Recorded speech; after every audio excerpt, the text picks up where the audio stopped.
Good morning. The title of your book is The Bears. What's it about? Well, 3 of the characters are in fact bears. One is a spirit bear, or Kermode bear, one of the white-faced bears from up north in British Columbia, and there's a panda bear and a polar bear. Oh, what made you decide to write a book from a bear's perspective? There, you can hear the bear's thoughts, and they do express their opinions. There are also human characters as well. Where did this idea come from? It came from my being distraught about the potential for the Northern Gateway pipeline project and my fear that there would be an oil spill in the northern part of this province. You were a tree planter in northern BC. Where did you work? All over BC, not so much in the north. I spent quite a bit of time in Stewart and Terrace. How did that experience kind of come through in your book? I love the wild places of British Columbia and of all Canada, but of British Columbia in particular. So I think you can tell when you read the book that I think it's absolutely a pristine treasure. So some of your characters are actually bears, and we sort of hear their thoughts in the book. How difficult was that? Strangely, not that difficult. I really became transported thinking about initially the main character, Moxkamo, which is the Tsimshian word for spirit bear, gets some oil on his paws. And I just imagined what it would be like to have this foreign substance on your body, not be able to get rid of it, not know what it was, have the reek and the stink of it, and not be able to get it off your body. And I was able to go there. How much fact is there? I know this is a book of fiction. It's a novel, but there is a fair amount of factual information in it. I had to do research on what it would be like to clean up an oil spill, what that process involves. So there's some detail that I did. Do you have a lot of experience with bears, or much? I've seen dozens of them tree planting.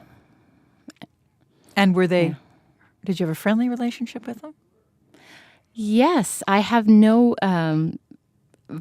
There is an attack story in the bears. Mm-hmm. I have nothing to base that on. They always ran away. They always seemed more afraid of me than I was of them. So. There's your own story of creation in the book, explaining how the animals came to be. Is that entirely from your imagination, or did you draw from First Nations culture?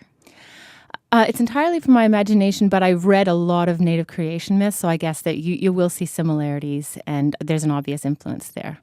Also from the Christian creation myth. What is your opinion on the Enbridge pipeline proposal? Is it a political book? Strangely, it doesn't read like a political book, but you can tell that I am afraid that this project will go through, and it's fairly clear that I'm opposed to the pipeline project. In the book, there are characters who are pro-pipeline, however. Who is this book for? What kind of reader would enjoy it? It's an eco-adventure. If you like the outdoors, if you like it's fast-paced. So anybody who likes a good read, good fast-paced read would like the book, particularly people who love the outdoors and environmentalists. Is this self-published? It is self-published. I went through Amazon. Was it difficult to do that?